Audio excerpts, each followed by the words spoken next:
मंगलदायक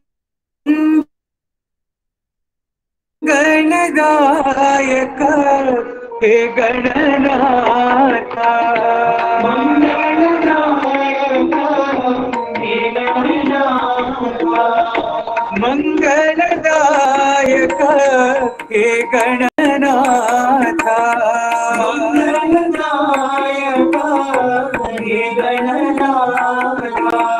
प्रणव स्वरूपा विघ्न विनाशा, प्रणव स्वरूपा विघ्न विनाशा, प्रणव स्वरूपा विघ्न विनाशा,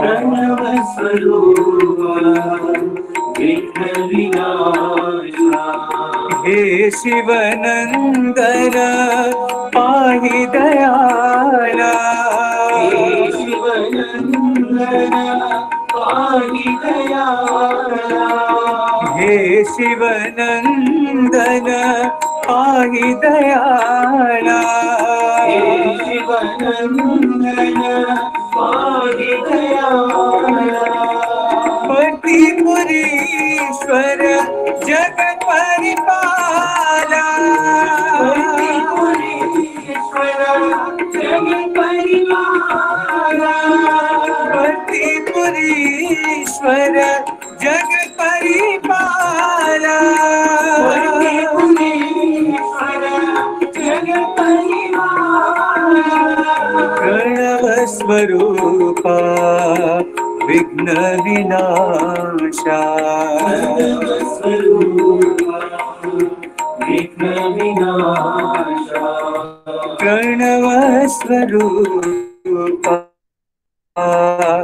विघ्न विनाशा, प्रणव स्वरूपा विघ्न विनाशा, मंगलदायक हे गणनाथ, मंगलदायक हे गणनाथ, प्रणव स्वरूपा विघ्न विनाशा, प्रणव स्वरूपा विघ्न विनाशा, हे शिवनंदन पाहि दयाला, हे शिवनंदन पाहि दयाला, पतिपुरीश्वर जगत परिपाला, पतिपुरीश्वर जगत परिपाला, प्रणव स्वरूपा विघ्न विनाशा, प्रणव स्वरूपा विघ्न विनाशा, प्रणव स्वरूपा विघ्न विनाशा, प्रणव स्वरूपा विघ्न विनाशा, मंगलदायक हे गणनाथ।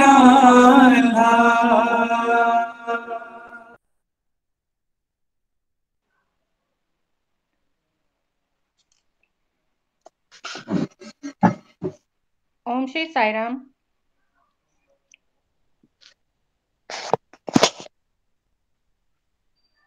हाँ साई राम बेटा, पढ़ना शुरू कर लो। अच्छा जी, ठीक है जी। साई राम। ओम श्री साई राम। भगवान बाबा के पावन चरणों में मेरा कोटि कोटि प्रणाम और आप सबको मेरा प्रेम भरा साई राम। हम पुस्तक ईश्वरमा के अध्याय प्रथम पाठ को पढ़ रहे हैं। आइए अब इसे आगे पढ़ते हैं। वे बैठे बैठे थक गईं। अंत में वे अधिक समय मौन न रह सकीं। एकाएक उन्होंने पूछा, क्या साईं बाबा ने कृष्ण की बंसी बजाई? सत्य ने उत्तर दिया, वह अब भी मेरे पास है और तब भी थी। मैं तब भी कृष्ण था और अब भी हूं। सुनकर ईश्वरामा ने एक गहरी लंबी सांस ली जो स्पष्ट सुनाई पड़ी। सुनो, बाबा ने कहा। मंदिर के मुख्य भवन के नंगे फर्श पर वे सब बैठे हुए थे। बाबा बोले, अब वह स्वरूप जो कृष्ण का स्वरूप है इस स्वरूप में विलय हो जाएगा। कुछ क्षणों में मौन के उपरांत शेड की सीढ़ियों पर लकड़ी के खड़ाओं की स्पष्ट ध्वनि सुनाई पड़ी। यह आवाज 8 फीट चौड़े बरामदे से होती उस कमरे के फर्श भर भी सुनाई पड़ी जिस पर वे बैठे थे। खट खट खट खट खट खट ध्वनि सुनिश्चित, सुनियोजित और स्पष्ट थी। ईश्वरम्मा बोल उठी, जूते आदि पहनकर आना मना है, किंतु खड़ाऊ पहनकर जो व्यक्ति आ रहा था अदृश्य था। साथ ही ईश्वरम्मा की दी हुई चेतावनी का भी उस पर कोई प्रभाव न पड़ा। चरण पादुकाएं भी कहीं दिखाई ना पड़ी। यद्यपि उनकी टुट टट की ध्वनि धीरे धीरे उस ओर बढ़ती गई जहां सत्य साईं उपस्थित थे। वहां जाकर वह शीघ्र ही समाप्त हो गई। स्वामी ने कहा, वह मैं तब था जब मैं टूटी हुई मस्जिद में बंसी बजाया करता था। यही कारण है कि तुम अपने को साईं बाबा कहते हो। ऐसा तुम कहते हो, पर मुझे अभी भी इस पर विश्वास नहीं। ईश्वरम्मा ने यह शब्द मुंह ही मुंह के अंदर कहे, इस भय से कि कहीं स्वामी सुन ना ले। यह आश्चर्य उन्हें बहुत समय तक बना रहा। कारण यह कि जब सब कुछ अपनी आंखों से देख लिया और कानों से सुन लिया, उसके पश्चात भी तो नितांत असंभव है। वह यदि संभव हो जाए तो आश्चर्य छोड़कर और कौन सा भाव मन में आ सकता है। उनकी बड़ी पुत्री वैकम्मा के मन में यह प्रबल जिज्ञासा उत्पन्न हुई कि वे शिरडी से आए हुए उन भक्तों से शिरडी वाले बाबा के जीवन से संबंधित जितनी भी लीलाएं और घटनाएं हैं उनके विषय में जान लें। उन्होंने सत्य से कहा कि वे उन्हें अपने उस शरीर का रूप दिखाएं जो उन्होंने शिरडी में धारण किया था। एक रात जब सुबह होने ही वाली थी, जिस कमरे में वैकम्मा सो रही थी, दीवारों से टिके हुए धान के बोरों के पीछे कुछ खड़ खड़ शब्द हुआ। वह ना तो कोई चूहा था, ना ही कोई सांप, बल्कि यह एक लपेटे हुए मोटे कागज का एक ताव था जिसे निकले हुए बोरों और दीवार के बीच की खाली जगह में खोस दिया गया था। जब उन्होंने उसे खोलकर देखा तो उसमें एक चौरस चट्टान पर बैठे हुए एक दाढ़ी वाले वृद्ध संत महात्मा का बहुरंगी चित्र था। बाद में उन्हें पता चला कि उन्होंने अपने छोटे भाई से यह चित्र देने के लिए कहा था। वे अपनी माता और बहन से शिरडी में होने वाली आश्चर्यजनक घटनाओं का बड़ी विधि पूर्वक वर्णन करती और ईश्वरम्मा अत्यंत रुचि से उन रसप्रद कहानियों को सुनती और वैकम्मा से नई नई कहानियां सुनाने को कहती। उन्हें यह सुनकर प्रसन्नता हुई कि शिरडी बाबा जिस दिन से गांव में गए, जीवन पर्यंत वहीं रहे और वहीं समाधि ग्रहण की। अवसर मिलते ही उन्होंने सत्य से प्रश्न किया, यदि तुम वह साईं बाबा हो तो तुम सदैव यहां क्यों नहीं रहते? तब तो तुम दूर दूर तक नहीं जाते थे। वह तो एक दिन भी शिरडी से दूर नहीं रहे। तब सत्या ने उत्तर दिया, उसी कमी को पूरा करने के लिए ही तो मुझे दोबारा जन्म लेना पड़ा। इस अवतार में कोई भी व्यक्ति कहीं से आया हो और कोई भी हो, मुझे उसे आशीर्वाद देना ही पड़ेगा। यह सुनकर मां चुप हो गई। और पढ़ूं दीदी? हाँ, थोड़ा सा और पढ़। समय ज्यों ज्यों बीतता गया, सत्य पर धीरे धीरे भक्तों का अधिक अधिकार होता गया। वे अपना अधिकांश समय भक्तों के सत्संग में बिताते।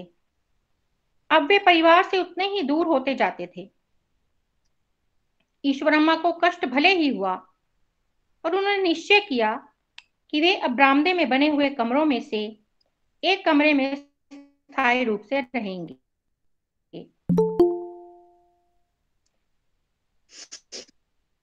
यह उत्तरी बरामदा था जिससे होकर लोग मुख्य हॉल में आते थे। उनके परिवार के लोग अब उनसे तभी मिल सकते थे यदि वे भक्तों की सभाओं में सम्मिलित हों। स्वामी की बहन वेकम्मा एक उत्साही और सुंदर भजन गायिका थी। उनके पितामह कोडम्मा राजू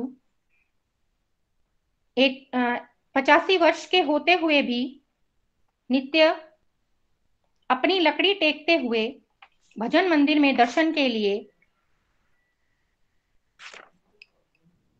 अवश्य आते। ईश्वरम्मा दोपहर के आसपास चुपचाप घुस आती और अत्यंत स्नेह से वहां का दृश्य देखती। साथ ही इस पर भी दृष्टि डालती कि स्वामी के भोजन के लिए क्या बनाया गया है। भोजन बनाने का काम भक्तों का एक छोटा सा समुदाय करता था, जिन्हें भगवान के चरण कमलों में शरण मिल चुकी थी और जो वहीं बाबा के पास रहते थे। शेड के नीचे बरामदों में जो खाली स्थान उन्हें मिला वे वहीं जम गए। वही रसोई घर था। उन्होंने आपस में मिलकर यह बांट लिया था कि वे अपने तरुण गुरु को क्या क्या पदार्थ बनाकर खिलाएंगे।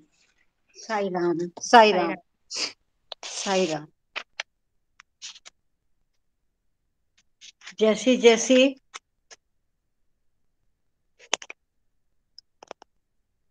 हम आगे बढ़ रहे हैं, स्वामी की अवतार गाथा हमें और अधिक हमारी जिज्ञासाओं को भी दूर कर रही है। और जिस उद्देश्य को लेकर भगवान आए, धीरे धीरे स्वामी भी बिल्कुल उसी तरह से अपने परिवार से अलग होते हुए और बस केवल मात्र भक्तों के ही बने हुए हमें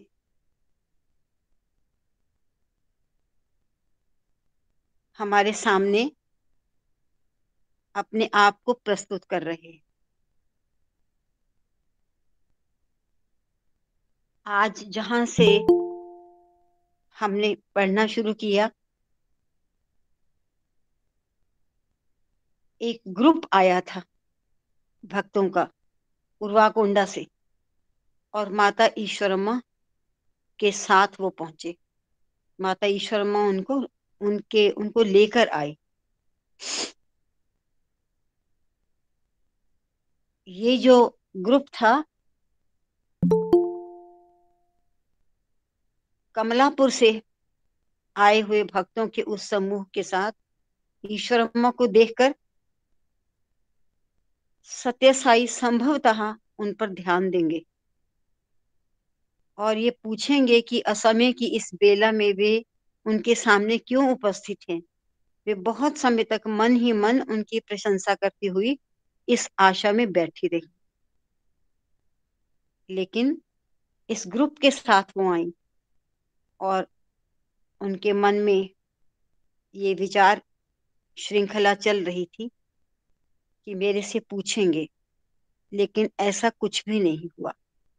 वे बैठे बैठे थक गईं, क्योंकि स्वामी के लिए तो अब सारा भेद ही मिट चुका था, कौन परिवार का और कौन परिवार का नहीं। अब तो उन्होंने उनके लिए सारा संसार, सारा विश्व ही अपना परिवार। वे बैठे बैठे थक गईं और अंत में वे अधिक समय मौन ना रह सकी और एकाएक उन्होंने पूछा कि क्या साईं बाबा ने कृष्ण की वंशी बजाई? तो सत्या ने उत्तर दिया, वह अब भी मेरे पास है और तब भी थी। जब मैं कृष्ण रूप में था तब भी मेरे पास थी और अब भी है। मैं तब भी कृष्ण था और अब भी हूँ। सुनकर ईश्वरम्मा ने एक गहरी लंबी सांस ली जो स्पष्ट सुनाई पड़ी। सुनो, बाबा ने कहा। मंदिर के मुख्य भवन के नंगे फर्श पर वे सब बैठे हुए थे। बाबा बोले, अब वह स्वरूप कृष्ण का इस स्वरूप में विलय हो जाएगा। वो जो कृष्ण का स्वरूप है इसी स्वरूप में मिल जाएगा वो।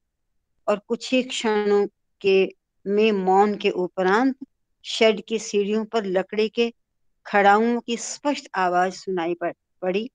और ये आवाज 8 फीट चौड़े बरामदे से होती हुई उस कमरे के फर्श पर भी सुनाई पड़ी जिस पर वे बैठे। खट खट खट खट खट खट, ध्वनि सुनिश्चित, सुनियोजित और स्पष्ट थी। ईश्वरमा बोल उठी। वो नहीं समझ पाई इस बात को और बोल उठी। उन्होंने समझा कोई आ रहा है जूते पहने हुए। तो उन्होंने क्या कहा कि जूते आदि पहनकर आना मना है, किंतु खड़ाऊं पहनकर जो व्यक्ति आ रहा था वो दिखाई नहीं किसी को दे रहा था, अदृश्य था।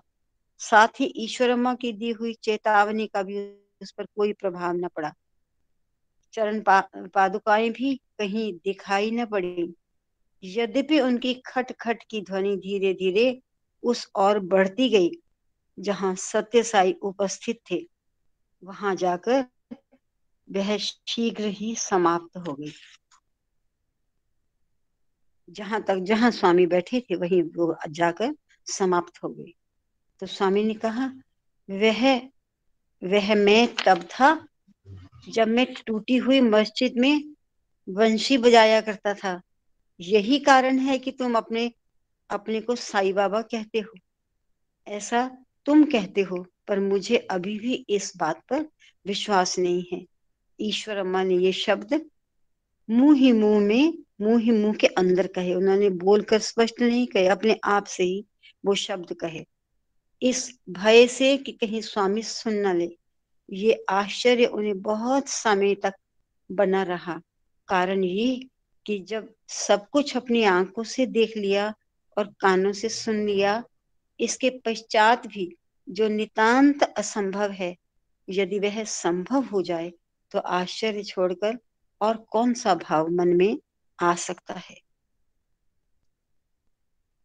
जिसके बारे में कभी सोचा ना हो, सोचा भी हो तो जो प्राप्त करने योग्य भी ना हो, लेकिन जिसे आंखें देख ले तो फिर कौन सा भाव मन में आता है? यही ना कि ये कैसे जानता है सब कुछ।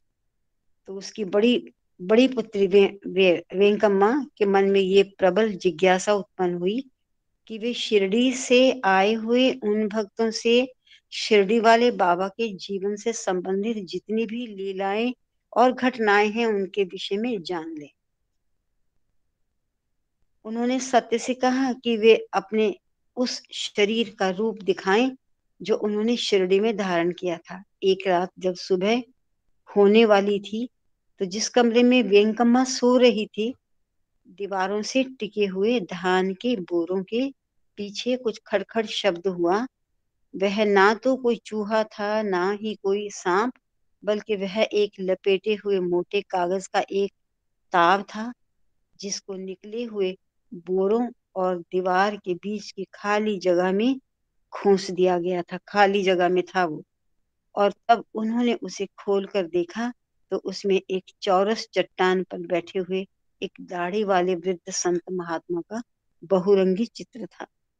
बाद में उन्हें पता लगा कि उन्होंने अपने छोटे भाई से यही चित्र प्राप्त करने के लिए कहा था और वही चित्र उनको प्राप्त हुआ और वो शिरडी साईं बाबा का चित्र था।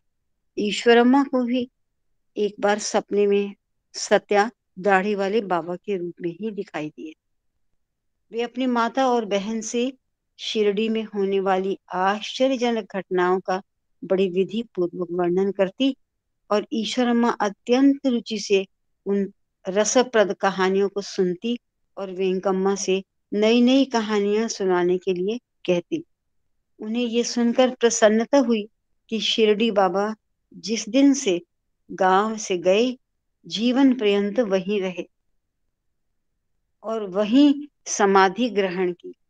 अवसर मिलते ही उन्होंने सत्य से प्रश्न किया, यदि तुम वह साईं बाबा हो तो तुम सदैव वहां क्यों नहीं रहते? तब तो तुम दूर दूर तक नहीं जाते थे। वह तो एक दिन भी शिरडी से दूर नहीं रहे।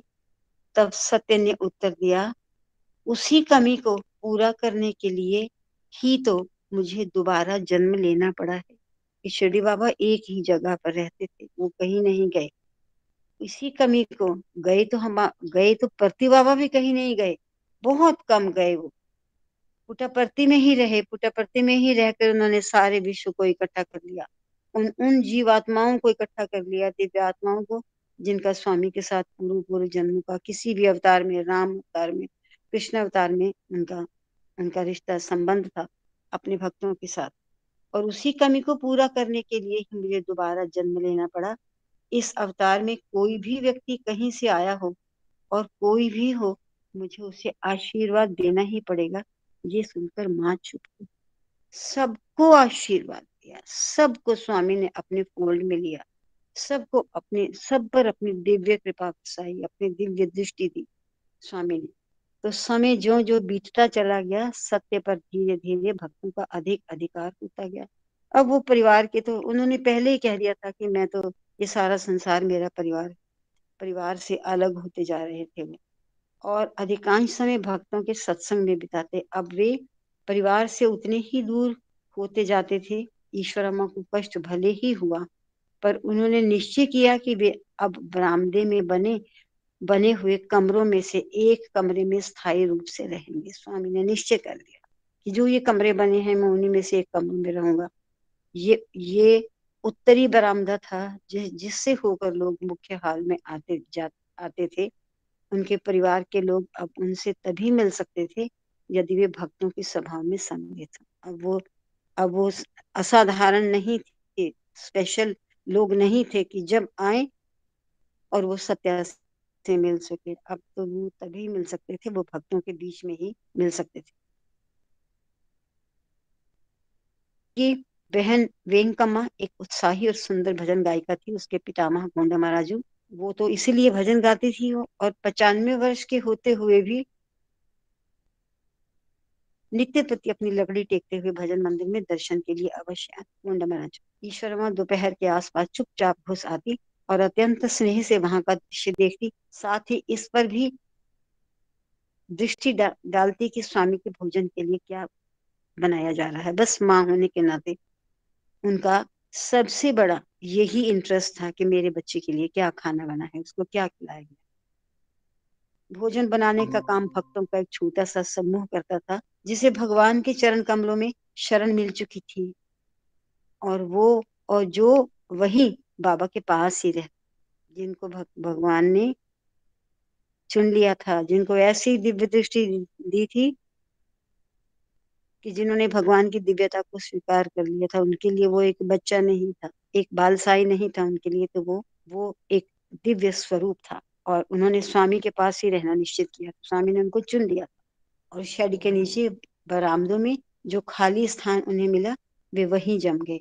वहीं रसोई घर था। उन्होंने आपस में मिलकर तब ये तय कर लिया था कि वे अपने तरुण गुरु को क्या क्या पदार्थ बनाकर खिलाएंगे, क्योंकि वो चुने हुए थे, वो दिव्य आत्माएं। उनके लिए बालसाई तो वो था नहीं, उनके लिए वो दिव्य स्वरूप था, और भगवान की सेवा में वो लीन हो गए थे। और वही निश्चय करते थे कि अब हमने अपने भगवान को क्या क्या बनाकर खिलाना है। ओम साई राम। हाँ सुमन। साई राम जी। हाँ जी। साई राम।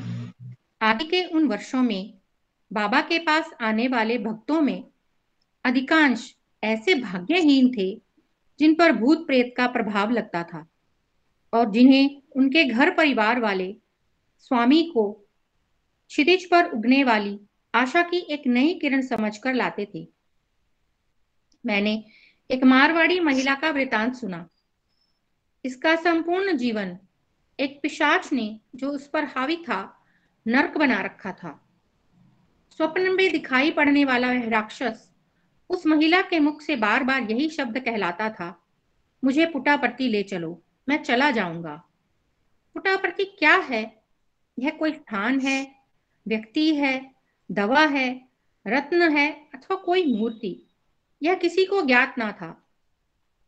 बहुत पता लगाने पर उन्हें ज्ञात हुआ कि उनके निवास स्थान से 800 मील की दूरी पर स्थित पुट्टापर्थी एक छोटा सा गांव है।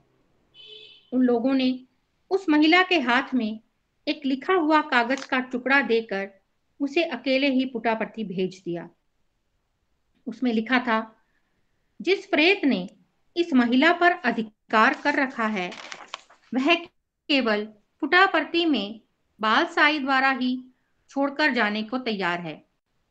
कृपया इसे उससे मुक्त कीजिए और वापस घर भेज दीजिए। ऐसे भाग्यशाली लोग जिन्हें बाबा रोग या प्रेत बाधा से मुक्त कर देते थे, ईश्वर अम्मा के पास उनसे आशीर्वाद लेने के लिए लंबी पंक्ति लगाते। वे आशीर्वाद देते अवश्य, किंतु इसमें उन्हें अत्यंत हिचक और अनिच्छा का अनुभव होता, जो क्षम्य भी था। न केवल वे प्रचार और ख्याति से घबराती थीं, वे इस बात से पूर्णतः आश्वस्त न होती कि उनके पास आने वाले लोग निश्चय ही स्वामी के शुभेच्छु हैं। साईं बाबा के आवाहन से आकर्षित होकर प्रतिदिन दर्जनों की संख्या में लोग इस नगण्य गांव पुटापर्ती में आने लगे। आवागमन के साधनों में भी सुधार हुआ। इस क्षेत्र में बसें भी चलने लगीं। जो लोग ट्रेन से यात्रा करके पेनुकोंडा या धर्मावरम स्टेशन पर उतरते, इस 4-5 घंटे के बाद पुटापर्ती पहुंच जाते, किंतु यह यात्रा अत्यंत थकान वाली होती। श्रीमती सुशीला अम्मा ने, जिन्होंने उन प्रारंभिक वर्षों में यह यात्रा की थी, सन 1942 में की हुई अपनी एक यात्रा का वर्णन इस प्रकार किया है। पेनुकोंडा रेलवे स्टेशन से 2 मील की हड्डी तोड़ यात्रा एक झटके से अर्थात टांगे से की, तब कहीं बस्ती में आए। उसके बाद जब हम बस स्टैंड पर बस की राह देख रहे थे, लोगों की एक भीड़ जमा हो गई। उनके लिए साईं बाबा केवल एक मजाक थे या बनावटी बाबा थे। अतः ये लोग हमारी हंसी उड़ाने लगे। भला वे लोग जिनके लिए साईं बाबा केवल गांव के एक सामान्य बालक थे, उनके ईश्वरत्व में किस प्रकार विश्वास करते। जब हम बस में चढ़ रहे थे तो वहां घूमने वाले नवयुवक छोकरे निरादर के भाव से हंसते हुए तरह तरह के मुंह बनाते। जब हम बुक्कापट्टनम पर उतरे तो हम थक कर चूर और अधमरे हो चुके थे। पास ही में मंदिर का विशाल रथ था। पर अब क्या हो, प्रश्न यह था। शेष यात्रा बैलगाड़ी द्वारा तय की जानी थी, पर उसका कहीं अता पता ना था। उसके बैल पहाड़ी पर कहीं चरने चले गए थे और गाड़ी कहीं दूसरी जगह खड़ी थी। उसका पिछला भाग जमीन को छू रहा था और अगला, जिसमें बैल जोते जाते थे, हवा में मुंह उठाए खड़ा था। वहां कोई ऐसा माई का लाल ना था जो उन दोनों को एक जगह एकत्र कर उसे बैलगाड़ी का रूप देने में सहयोग देता। हम लोग असहाय की तरह खड़े थे, पर अंत में किसी न किसी ने हम पर दया की। हमारी स्थिति को देखकर एक सहृदय महिला ने हमें अपने घर पर आमंत्रित किया और यात्रा के लिए बैलगाड़ी को तैयार कराया। उनकी सहृदयता केवल उस एक दिन तक सीमित नहीं रही। उन्होंने इस बात की हमें स्वतंत्रता दी कि हम जब भी इस मार्ग से निकले और हमें किसी भी वस्तु की आवश्यकता हो तो हम निसंकोच उनसे मांग सकते हैं। हमें केवल यादलम का घर पूछना पड़ेगा। पढ़ो आगे हाँ जी। बेटा, पढ़ लो। हाँ जी, पढ़ लो। गाड़ी पर हमारा सामान लदा हुआ था, किंतु हम लोग पूरे 4 मील पैदल चलकर आए। रास्ता इतना खराब था और इतने दचके लगते थे कि गाड़ी पर बैठना असंभव था। अंत में हम लोग चित्रावती के तट पर पहुंचे। नदी बाढ़ पर थी। गाड़ीवान ने गाड़ी को नदी में उतारने से इनकार कर दिया। हमारे कहने पर उसने आक्रामक रवैया अपनाया और मोड़कर गाड़ी को वापस बुक्कापट्टनम ले जाने वाला था कि हमने देखा कि 2 व्यक्ति जल के प्रवाह को चीरते हुए सीधे हमारी ओर चले आ रहे हैं। हमें विश्वास नहीं हुआ, किंतु साईं बाबा को यह पता चल गया था कि हम लोग आ रहे हैं और उन्होंने 2 व्यक्तियों को भेजा कि गाड़ी सहित हम लोगों को ले आए। नदी का पानी धीरे धीरे उतर रहा है, उन्होंने कहा, और हमने देखा कि सचमुच पानी उतर गया। एक दूसरे का हाथ पकड़कर हम लोगों ने कमर तक पानी में नदी पार की। साईं राम। साईं राम। साईं राम।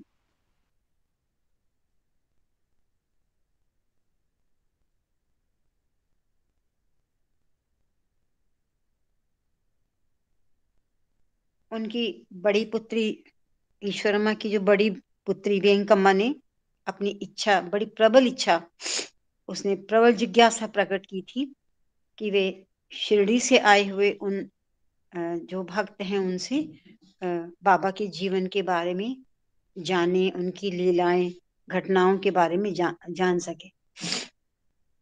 और इसके विषय में तो उन्होंने सत्य से कहा कि उन्हें अपने उस शरीर का रूप दिखाएं जो उन्होंने शिरडी में धारण किया था। और उसके बाद उन्हें वो धान के बोरों के बीच में जैसे किसी ने कोई चीज फंसा दी हो, खड़खड़ की आवाज भी आई, कोई स्वयं ही उस खड़खड़ उसको कागज को फंसा कर गया हो। और जब उन्होंने उसको खोला तो वो शिरडी बाबा का चित्र है, दाढ़ी वाले बाबा का चित्र था। जो वो पाना चाहती थी वही उनको प्राप्त होगा। कहाँ से आया? ये भगवान की दिव्यता, भगवान की कृपा कि उन्हें वही रूप प्राप्त हुआ।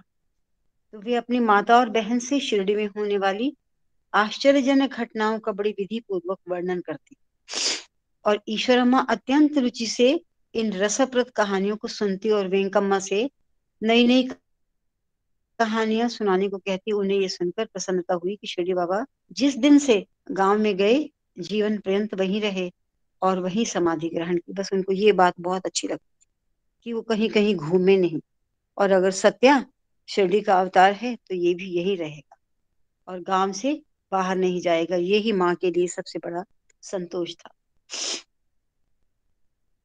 यदि तुम वह साईं बाबा हो तो तुम सदैव यहाँ क्यों नहीं रहते? तब तो तुम दूर दूर तक नहीं जाते थे। वह तो एक दिन भी शिरडी से दूर नहीं रहे।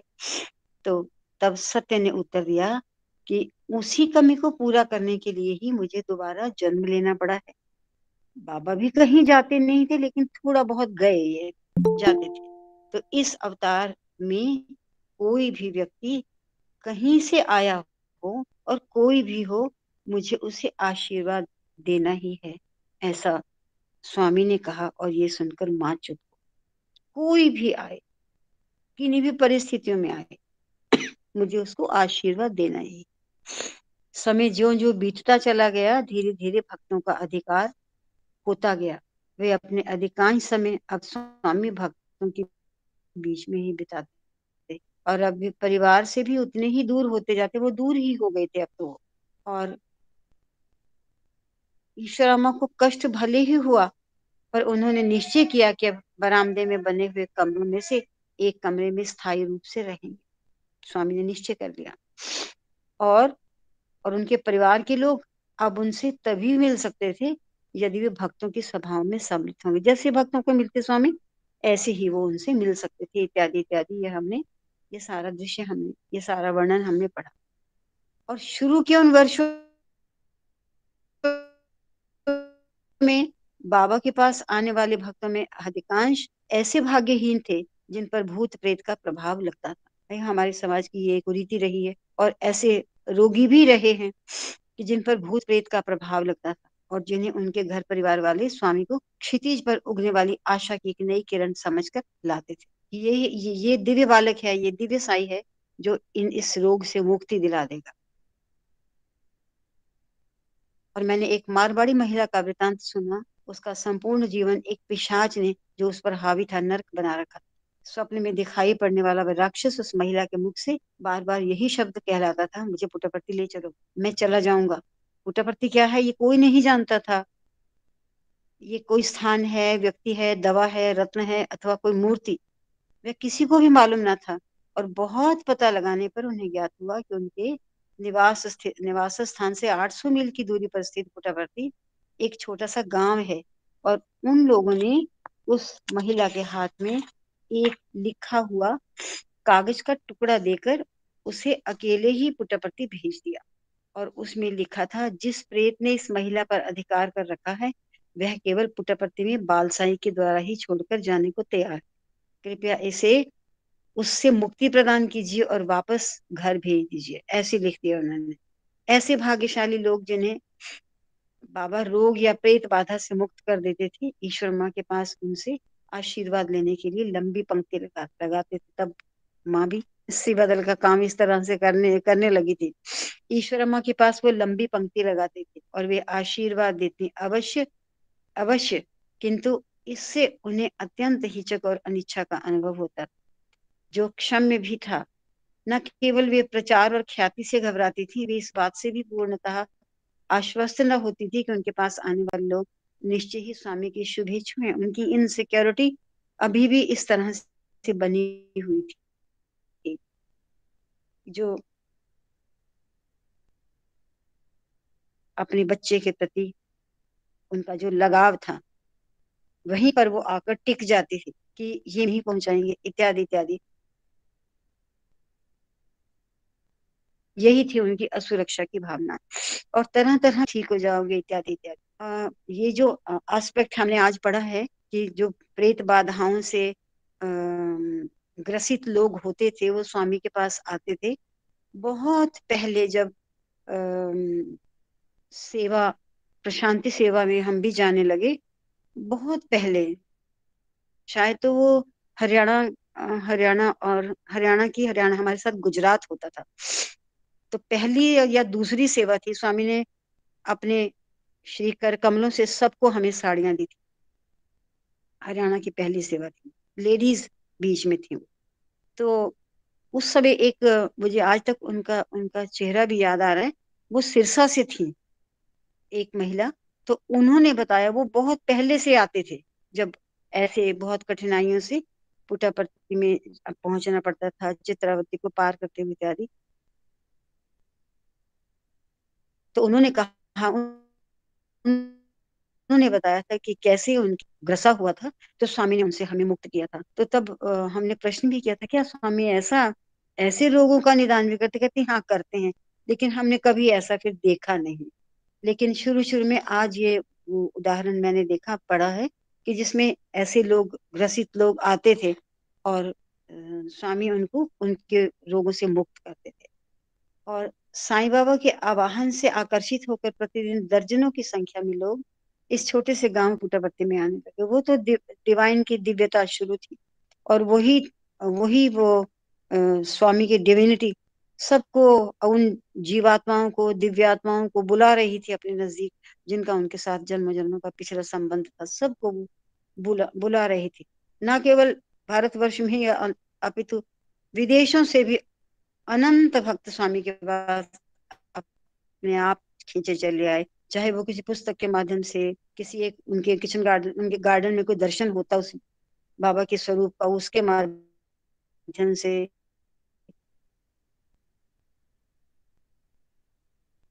कितने ही लोग जो स्वामी के पास इसी तरह से अपने पास घूमता है, ऐसे अनेकों भक्त मिलेंगे। तो साईं बाबा के आवाहन से आकर्षित होकर प्रतिदिन दर्जनों की संख्या में लोग इस नगण्य छोटे से इस गांव में आने लगे, और आवागमन के साधनों में भी सुधार हुआ। इस क्षेत्र में बसें भी चलने लगी, और जो लोग ट्रेन से यात्रा करके पेनुकोंडा या धर्मावरम स्टेशन पर उतरते, वे 4-5 घंटे में पुट्टपर्थी पहुंच जाते, किंतु ये यात्रा अत्यंत थकान वाली होती थी।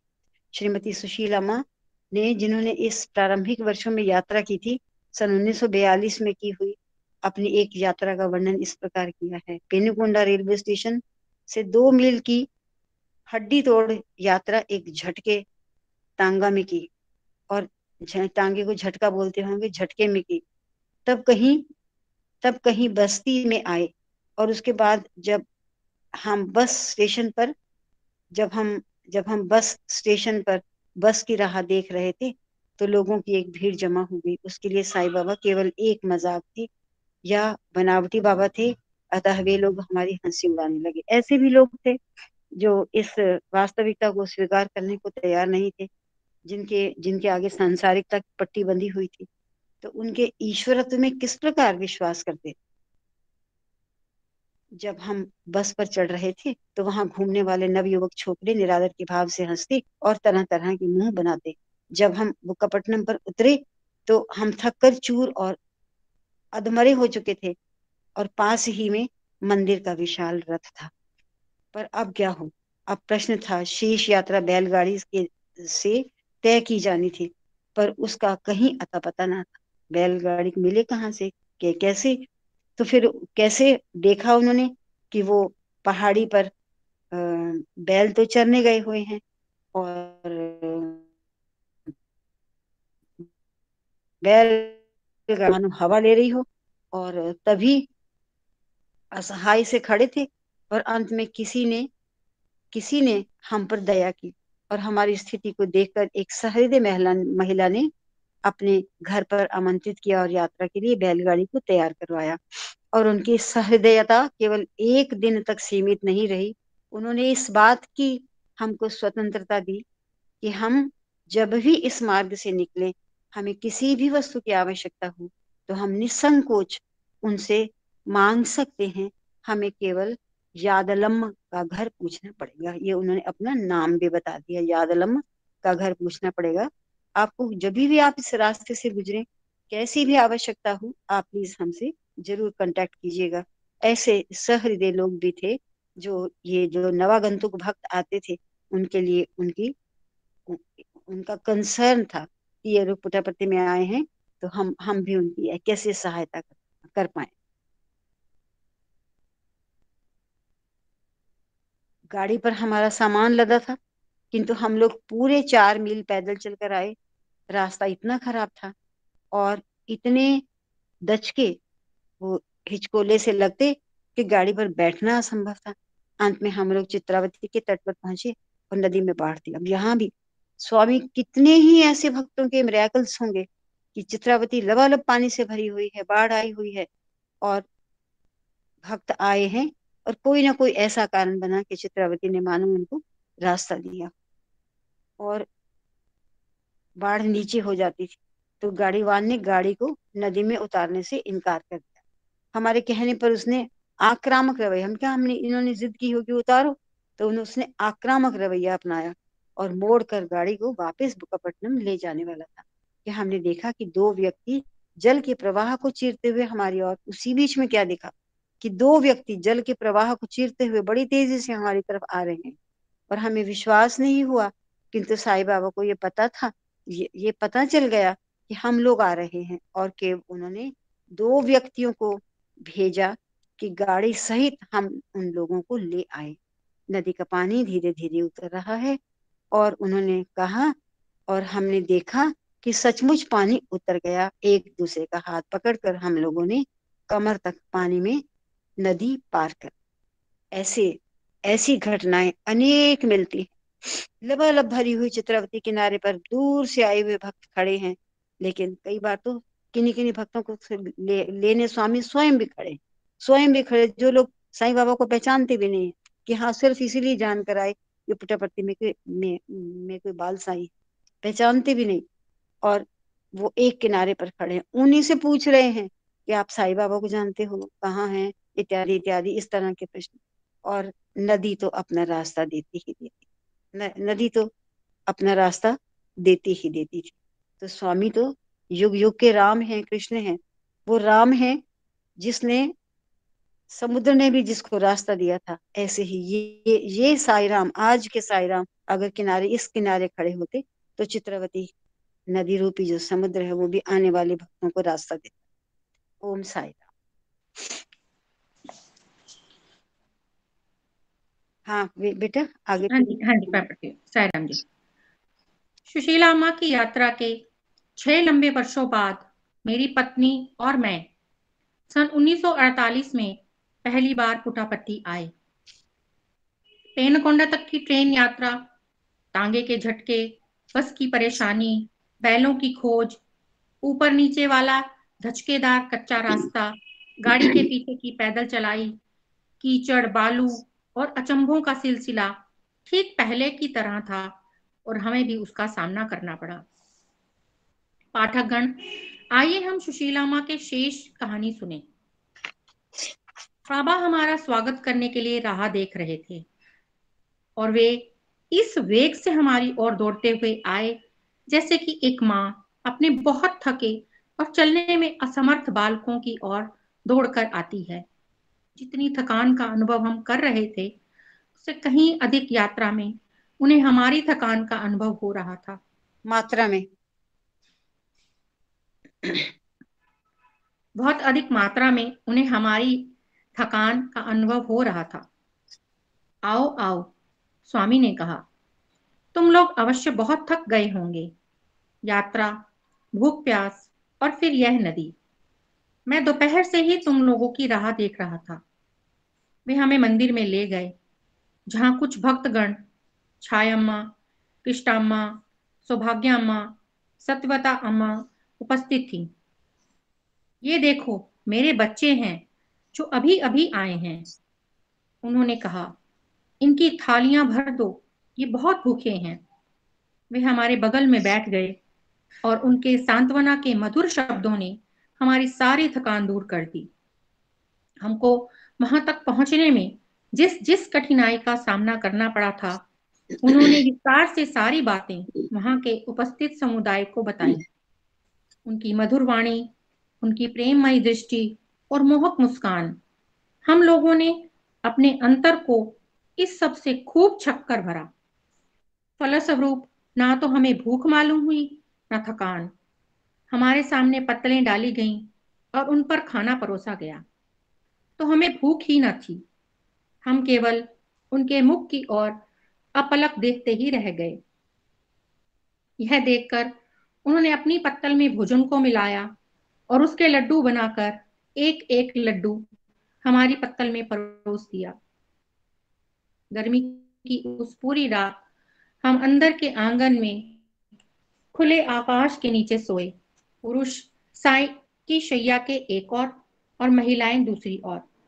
लगभग प्रातःकाल 2 या 3 बजे स्वामी अपने कमरे में विश्राम के लिए गए। हम लोग भी जल्दी जग गए, नदी में स्नान किया और फिर दर्शन के लिए आ पहुंचे। आह, मैं कितना स्वर्गीय आनंद का क्षण था जब हमने कपूर जलाकर भगवान की आरती उतारी। छायामा ने उन्हें गांव का रास्ता बतलाया जहां ईश्वरम्मा रहती थीं। उन दिनों वे अपनी पुत्री वैकम्मा के साथ रह रही थीं। उन्होंने ईश्वरम्मा के चरण स्पर्श किए, किंतु वे संकोच से पीछे हट गईं, मानो जो कुछ भी हो रहा था उससे वे बहुत दुखी थीं। वैकम्मा ने उन्हें समझाया कि उनके दुख का एकमात्र कारण यही था कि उनके पुत्र अर्थात स्वामी ने अब उनके साथ ना रहकर उनसे दूर रहना पसंद किया। मैं तुमसे संबंधित नहीं हूं, मुझे अपना काम पूरा करना है। मेरे भक्त मुझे बुला रहे हैं। बाबा के कहे हुए ये शब्द ईश्वरामा की स्मृति में सदैव गूंजा करते थे। स्वभावतः जब बाबा के प्रिय और चुने हुए लोग उनके सम्मुख आते हैं तो यह स्मृति और दुखदाई हो जाती है। किंतु सुशीला अम्मा ने कहा कि हम लोग स्वामी की पवित्र जननी का आशीर्वाद प्राप्त करने के लिए कृत संकल्प थे। बिना निराश हुए हमने दूसरे दिन प्रयत्न किया। वे उस दिन भी वेकम्मा के निवास स्थान पर दिखाई पड़ी, किंतु उस दिन वे उन लोगों को देखकर मुस्कुरा पड़ी। पूरे वार्तालाप में वे उनके प्रति अत्यंत दयालु प्रतीत हुईं और उनकी कुशलक्षेम के प्रति सजग थीं। किंतु इसी बीच उन्होंने प्रश्न किया, तुम्हारे स्वामी कैसे हैं? स्वस्थ हैं? कुछ खाते पीते हैं या नहीं?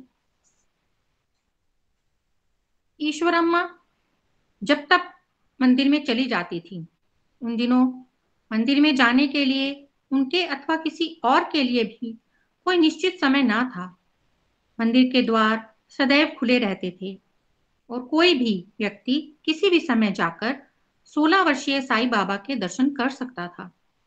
वे या तो मुख्य भवन में या अपने छोटे कमरे में, मंदिर के सामने खुले हुए स्थान में अथवा भजन के अवसर पर उपलब्ध थे। ईश्वरम्मा प्रतिदिन नव आगंतुकों को देखती, उनसे बात करती और फिर चुपचाप उन महिलाओं की ओर चली जाती जो माँ के ही समान उनके पुत्र की देखरेख में व्यस्त थीं। वे उनसे अत्यंत अनुनय विनय के साथ कहती, पूरी लगन से उनकी सेवा और देखभाल करना। देखो कितना दुबला हो गया है, उसकी एक एक पसली गिनी जा सकती है। उसके वस्त्रों तक से वे झांकती हैं। हम जो कहेंगे उसे तो वह सुनेगा ही नहीं। वह तो अपने ही ढंग से काम करता है, उल्टे हमसे कहता है ठीक से व्यवहार करना सीखो। इतना ही नहीं, वह जो कुछ भी करता है उसे इस ढंग से समझाता है कि सिवा उसे ठीक मान लेने के और कोई चारा ही नहीं। साई राम, साई राम। अब दिव्य लीला को आगे सुनते हैं। मुझे ये तो मालूम नहीं कि ये सुशील अम्मा कौन थी, कौन से परिवार से थी। तो सुशील अम्मा की यात्रा के 6 लंबे वर्षों बाद मेरी पत्नी और मैं सन 1948 में पहली बार पुट्टपर्ती आए। 1948 की बात है ये। और पेनुकुंडा तक ही ट्रेन यात्रा और तांगे के झटके, बस की परेशानी, बैलों की खोज, ऊपर नीचे वाला धचकेदार कच्चा रास्ता, गाड़ी के पीछे की पैदल चलाई और कीचड़ बालू और अचंभों का सिलसिला ठीक पहले की तरह था और हमें भी उसका सामना करना पड़ा। ये उस समय के रास्ते की परेशानियां थी जब वे भक्त जिनको भगवान ने उस समय चुना वो इतनी परेशानियों को पार करके भी प्रसन्नता से भगवान के दर्शन करने आते थे बाल साईं के। तो पाठकगण आइए हम सुशील अम्मा से शेष कहानी सुने। बाबा कि बाबा हमारा स्वागत करने के लिए राह उस अंतर्यामी को सब पता था कौन आ रहा है, कितने बजे पहुंच रहा है, कैसे आ रहा है। तो कैसे परेशान हुए, हिचकोले खाए, पैदल चले, थकावट। और जब स्वामी से वार्तालाप होता, स्वामी के दर्शन होते तो ना जाने सब सारी थकावट कहीं दूर हो जाती। और पहले जो भूख लगी होती वह बहुत, उस समय भूख का भी कोई एहसास ना होता। तो स्वागत करने के लिए राह देख रहे थे और वे इस वेग से हमारी ओर दौड़ते हुए आए कि जैसे एक माँ अपने बहुत थके हुए चलने में असमर्थ बालक की ओर दौड़ कर आती। ऐसे हमारी तरफ उनको ऐसा आभास हुआ, ऐसा फील हुआ कि जैसे एक माँ अपने बहुत थके हुए बच्चे को मिलने के लिए आगे बढ़ती, ऐसे ही वो दौड़कर हमारी ओर आ रही है। जितनी थकान का अनुभव हम कर रहे थे उससे कहीं अधिक मात्रा में उन्हें हमारी थकान का अनुभव हो रहा था कि ये मेरे बच्चे आए हैं और बड़ी कठिनाइयों से होते हुए आए हैं। उन्होंने क्या कहा, आओ आओ। स्वामी ने कहा तुम लोग अवश्य बहुत थक गए होंगे, यात्रा, भूख प्यास और फिर वह नदी। मैं दोपहर से ही तुम लोगों की राह देख रहा हूँ। वे अपने मंदिर में ले गए जहाँ कुछ भक्तगण, छाया माँ, कृष्ण माँ, सौभाग्या माँ, सत्यावता माँ उपस्थित थी। और वे देखो, ये देखो मेरे बच्चे हैं जो अभी अभी आए हैं। देखो 16 साल का वो बालक है और है तो वो दिव्य स्वरूप। और वो उनके लिए कह रहे हैं कि देखो देखो ये मेरे बच्चे आए हैं। ये कुछ ऐसी दिव्य आत्माओं को स्वामी ने शुरू शुरू में चुना जिनका शायद शिरडी के रूप में, राम के रूप में, कृष्ण के रूप में, जिनका भगवान के साथ बड़ा घनिष्ठ संबंध था, बड़ा नजदीकी का रिश्ता था। वो ही लोग ही आए जिन्होंने इस बाल साईं की दिव्यता को पहचाना। तो उन्होंने कहा इनकी थालियां भर दो, ये बहुत भूखे हैं। और वे हमारे बगल में बैठ गए और उनके सांत्वना के मधुर शब्दों ने हमारी सारी थकान को दूर कर दिया। और हमको यहाँ पहुंचने में जिस जिस कठिनाई का सामना करना पड़ा उन्होंने विस्तार से सारी बातें वहां के उपस्थित समुदाय को बता दी, खुद ही बता दी कि बहुत मुश्किलों से पहुंचे हैं और बता दी। और उनकी मधुर वाणी, प्रेममयी दृष्टि और मोहक मुस्कान हम लोगों ने अपने अंतर को इस सब से खूब छक कर भरा। उसकी प्रेममयी दृष्टि, उसकी मोहक मुस्कान, उनकी मधुर वाणी, इसको हमने बहुत छक कर भरा अपने आप। मानो वो मधुर वाणी का प्रभाव कितना हो रहा था, हमारी वो प्रेममयी दृष्टि हमारे अंतर तक जाती जा रही थी और वो मोहक मुस्कान हमको भी मोह रही थी। और फलस्वरूप ना तो हमें भूख महसूस हुई और ना थकान। हमारे सामने पत्तलें डाली गई और उन पर खाना परोसा गया तो हमें भूख ही ना थी। और जबकि उससे पहले कितने थके हुए थे, भूख भी लग रही थी, प्यास भी लग रही थी, ऐसा लगता था मानो हमारे सामने अभी खाना आए तो ना जाने हम कितना खा लेंगे। लेकिन जब स्वामी के सामने आए तो खाने का नाम नहीं, बिल्कुल बिल्कुल भूख प्यास नहीं है। तो कहानी महाभारत का वो दृश्य याद आता है जब कुटिलता से दुर्योधन ने दुर्वासा को और उसके साथ कितने हजारों भक्त थे, उनके शिष्यगण थे, ऋषि थे, जिनको जंगल में भेज दिया कि हमने तो आपका यहाँ महलों में, राजमहलों में आतिथ्य सत्कार किया है, अब हम, मेरे जो भाई हैं पांडव, आप उनसे भी आतिथ्य सत्कार लेकर आप उनको भी आशीर्वाद दें, ये कहा। लेकिन इस बीच में कुटिलता छिपी हुई थी। और दुर्वासा जब आए और उस समय खाना खा के बर्तन सभी साफ करके उल्टे कर दिए, और घर में कुछ और अन्न था भी नहीं कि जिसको इतनी बड़ी संख्या में जो ऋषिगण आए थे उनके लिए परोसा जा सके। और दूसरी बात ये, दुर्वासा के गुस्से के बारे में भी सभी जानते हैं, ना जाने क्या अभिशाप देकर चला जाएगा। और बहुत अधीर है, व्यथित है, उत्सुक है, क्या करें क्या ना करें द्रौपदी। बस आखिर में तो द्रौपदी ने अपने इष्ट, अपने भगवान को याद किया और कृष्ण उपस्थित हुए। कृष्ण ने कहा, द्रौपदी भूख लगी है, कुछ है खाने को? कहीं कुछ नहीं है, बर्तन भी साफ कर दिए, देखो हांडी को देखो, कोई एक भी चावल का दाना लगा हो। और वही हुआ, सब खोता है कई बार, बर्तन अपनी तरफ से साफ भी कर दिया, कहीं ना कहीं वो जो पकवान होता है कहीं ना कहीं उसका छुटपुट निशान रह जाता है। तो देखा एक, बस बस एक चावल का दाना ही लगा हुआ, बस ये काफी है, ये ही मेरी भूख को मिटा देगा। और उसके बाद उस एक दाने से ही अनेकों लोगों के खाने के लिए भोजन प्रसादन की व्यवस्था हो गई। ये भगवान ने किया और ये व्यवस्था भी हो गई। लेकिन जब वो आए नदी स्नान करके, दुर्वासा और उनके सभी ऋषिगण, और वो ऐसे डकारे लेने लगे कि जैसे उन्होंने बहुत खाना खा लिया, उनका पेट भर गया और उनके खाने की इच्छा ही नहीं हुई। इस तरह से भगवान अपने भक्तों की रक्षा करते हैं। ये भी बहुत भूखे आए हैं, बहुत थके हुए आए हैं कि ना जाने सामने खाना आए तो कितना ही खा लेंगे, लेकिन साई कृष्णा के सामने आते ही सब भूख प्यास बराबर हो गई। बस उसका प्रेम ही प्रेम, आनंद ही आनंद को वो और ले रहे हैं, उसका ही एहसास कर रहे हैं, उसी अनुभूति में है वो। तो जब उनके आगे खाना खाना परोसा गया तो हमें भूख ना थी, उन्होंने कहा, और हम केवल उनके मुख की ओर अपलक देखते ही रह गए। ये देखकर उन्होंने अपनी पत्तल में भोजन को मिलाया और उसके सारे भोजन को इकट्ठा कर लिया, उसके लड्डू बनाए और एक एक लड्डू हमारी पत्तल में रख दिया। और उसके बाद ही सबको थोड़ी बहुत भगवान का दिव्य प्रसाद पाने के बाद ही सबको भूख लगी। तो गर्मी की इस पूरी रात हम अंदर के आंगन में खुले आकाश के नीचे सोए। हम पुरुष साई की शैया के एक और महिलाएं दूसरी ओर। देखिए स्वामी ने क्या विभाजन किया उस समय से लेकर। भजन में देखिए कई ऐसे हमें पुराने चित्र मिलते हैं, ऐसे दृश्य हम देखने को मिलते हैं। जब साई भजन प्रारंभ हुआ तो स्वामी बीच में बैठते थे, एक तरफ पुरुष एक तरफ महिलाएं। अक्सर हमने उनको तालम मृदंगम बजाते हुए देखा होगा। और और आज भी हम उसी भाव से उस पथ को बड़े भाव से सजाते हुए बनाते हैं, स्वामी के चरण रखते हैं कि वो इस पथ से आएंगे। और और देखिए कैसे वो समय बीच में खुद सोए हैं, एक तरफ पुरुष एक तरफ महिलाएं। ऐसे स्वामी ने प्रशांति निलयम का डिसिप्लिन को उन्होंने एक आदर्श रूप में प्रस्तुत किया। तो लगभग प्रातः काल 2 या 3 बजे स्वामी अपने कमरे में विश्राम के लिए, फिर सुबह 2 या 3 बजे चले गए।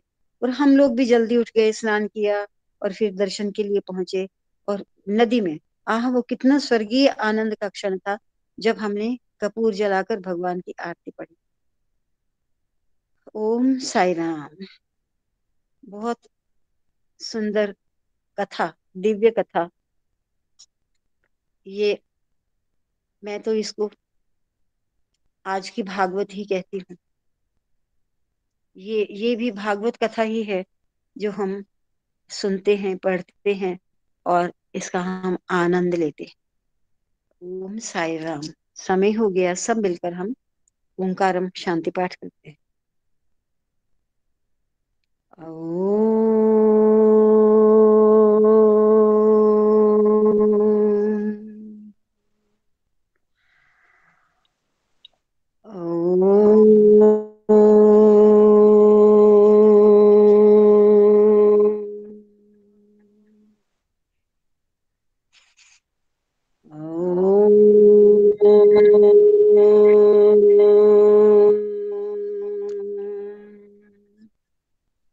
शांति शांति शांति। समस्त लोकाः सुखिनो भवन्तु। समस्त लोकाः सुखिनो भवन्तु। समस्त लोकाः सुखिनो भवन्तु। ओम शांति शांति शांति। जय बोलो भगवान श्री सत्य साई बाबा जी की जय। आप सबको सादर सप्रेम साईराम। रमा दीदी आपसे हमारा एक प्रश्न है। समय जी तो हो गया लेकिन फिर भी हमारा एक जिज्ञासा भी है, प्रश्न भी है। हमें ऐसा आपके दर्शनों से अनुभव होता है कि आप बहुत पहले से स्वामी से जुड़ी हुई हैं। कोई आपके अनुभव होंगे तो आप हमें थोड़ी देर के लिए बताइए कि आप कब स्वामी से जुड़ी और कैसा आपका अनुभव रहा। साई राम। अनुभव तो बहुत सुंदर है बेटा। मैं 70 से बाबा से जुड़ी हूँ। ओके। हम्म 1970 शायद से। कनेक्ट 1970 से। ओके। मेरे दो बच्चे, दोनों बेटियां थी, उसके बाद दो बेटे, वो बाबी बड़ तो शिरडी बाबा मुस्कुराते हुए दर्शन दिए पेन्स में, डिलीवरी टाइम में। उसके बाद बेटा हुआ बड़ा वाला, और छोटा बेटा मैंने सोचा था इसका नाम ऐसे रखूंगी। तो वो पूर्णिमा के दिन उसके दादाजी ने कथा, सत्यनारायण कथा जैसे ही खत्म करी, उसके बाद ही वो आ गया। फिर उसका नाम मैंने सुमित रखा। तो स्वामी की इतनी कृपा है कि वो बच्चों पर कोई संकट आया या हम पर कोई संकट आया तो भगवान ने ही रक्षा की। एरोप्लेन से आ रहे थे दिल्ली से, पर उसके जब क्रॉस किया चंडीगढ़ से चल के, तो उसने वो एकदम झकोले खाने लगा और सब डर गए कि अब क्या होगा क्या होगा। फिर वो दोबारा चंडीगढ़ की तरफ जाकर और फिर वापस आया और फिर ठीक से उसने लैंडिंग की और वो सही सलामत बाबा ने उनको घर पहुंचाया। एक बार 103 टनल पर वहां पर शिमला में ऑफिस जाने के लिए खड़े थे और वहां एक बस आई, एक ट्रक था खड़ा हुआ और एक बस आई, उसने वहां पर टर्न लिया और जहां वो खड़े थे वहां पर उनको धक्का लगा और वो गिर गए और उनके ऊपर से वो बस, पूरी बस के ऊपर से पैर पर वो आया, दबाव पड़ा, लेकिन बिल्कुल ठीक स्वामी ने बचाया। और जब बाबा शिमला आए 2010 में, तब उस दिन उनकी ऑक्सीजन लगी हुई थी तो वो खत्म हो गई थी। फिर जब उनको बहुत दिक्कत हुई सांस लेने में और बाबा शिमला पहुंचे हैं एयरपोर्ट पर, और इधर उनके ना प्राण मेरे हाथों में खत्म हो रहे थे। वो आंखें चढ़ा दी थी और उनके सब पानी निकल रहा था मुंह से।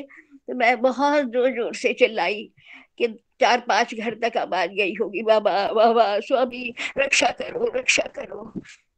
तो फिर और स्वामी की फोटो उनके चेस्ट पर रख दी, विभूति लगाई। 20 मिनट बाद उनको होश आया और बोले मुझे क्या हुआ था। मैंने कहा कुछ नहीं हुआ, भगवान ने आपको बस रक्षा कर ली है, कुछ नहीं हुआ, घबराओ नहीं। तो इस तरह से बाबा ने उनको फिर नव जीवन दिया और फिर उसके बाद 1.5 महीना का जीवन मिला। अप्रैल में बाबा आए थे और अब इसमें मई के एंड में 30 मई को स्वामी के पास चले गए। सिर्फ 1.5 महीने का और उनको वो दिया जन्म के लिए फिर से।